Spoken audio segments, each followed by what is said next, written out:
The area where this rapidly growing population lives and works is limited to the narrow strips of fertile land along the banks of the Nile.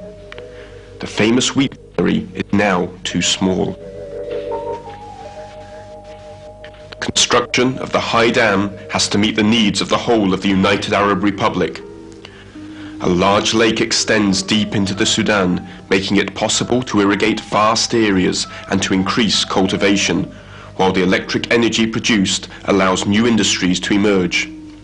But the construction of the dam has many drawbacks. Hundreds of thousands of people have to be moved, and many unique Nubian monuments would have disappeared if no action had been taken in time.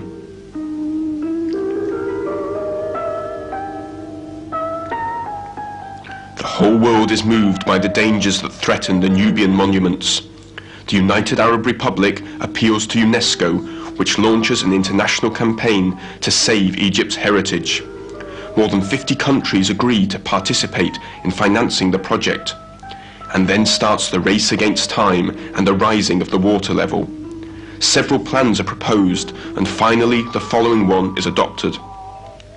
A barrier of wooden planks will be erected to protect the temples during the work operations. A thick layer of sand will cover the statues of Ramses. Each system of girders will be constructed to support the inside of the temples.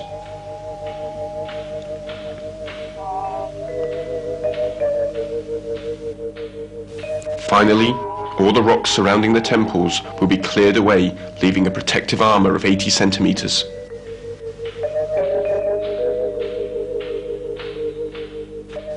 Temples themselves will be cut into blocks of 20 to 30 tons and stored safely away.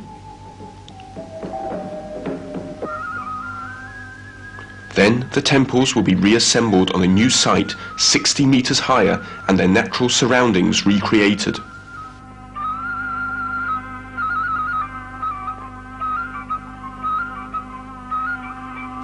In November 1963, the consortium of Abu Simbel, grouping the enterprises of 5 countries, receives a contract for the work to begin. It is a delicate operation, made even more difficult by the climate and the isolation of the sites. The nearest town, Aswan, is 300 kilometers to the north on the Nile. There are no routes to transport the equipment, machines, workers or food.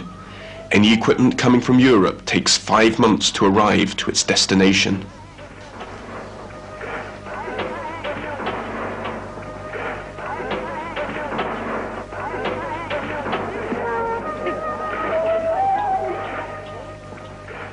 And yet, there is no time to lose.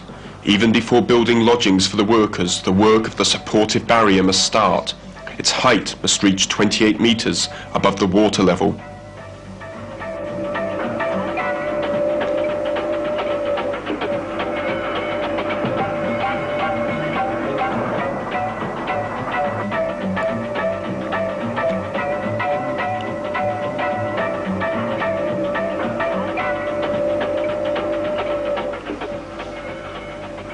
Early November 1964, the race against time reaches a critical stage. After the heavy rains in Ethiopia, the level of the Nile rises to only 2 meters below the barrier. Everywhere, everybody works ceaselessly.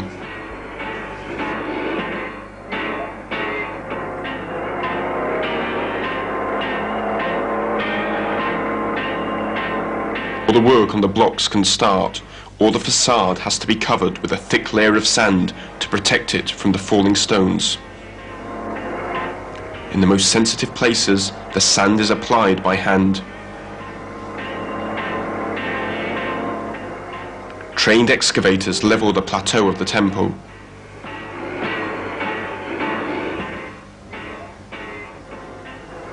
A protective shelf is erected to prevent the huge blocks from collapsing on the sand and the facade.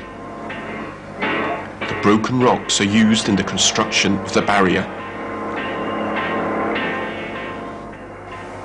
The end of February 1965, the barrier is finally completed. The facade is completely buried under the sand, just like before its discovery. To reach the interior of the temple, the only way is through a narrow corridor made of steel.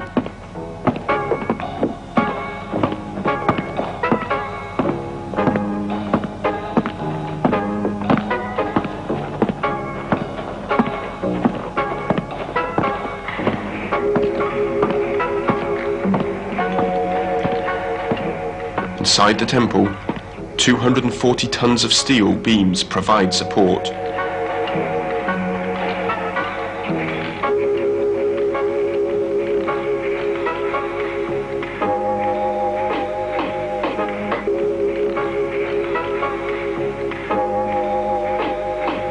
These are covered with plastic material or foam so as not to damage the mural paintings or the ceilings.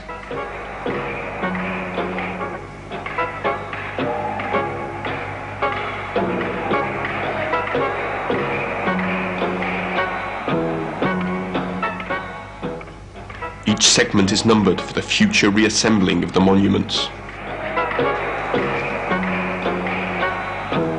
The real difficulties start when they turn their attention to the rock dominating the temples.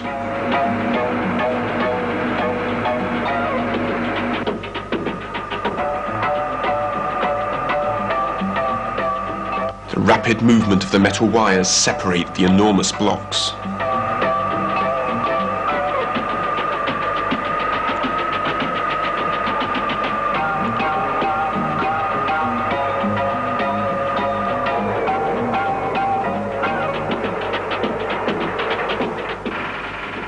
Then the electric saws take over.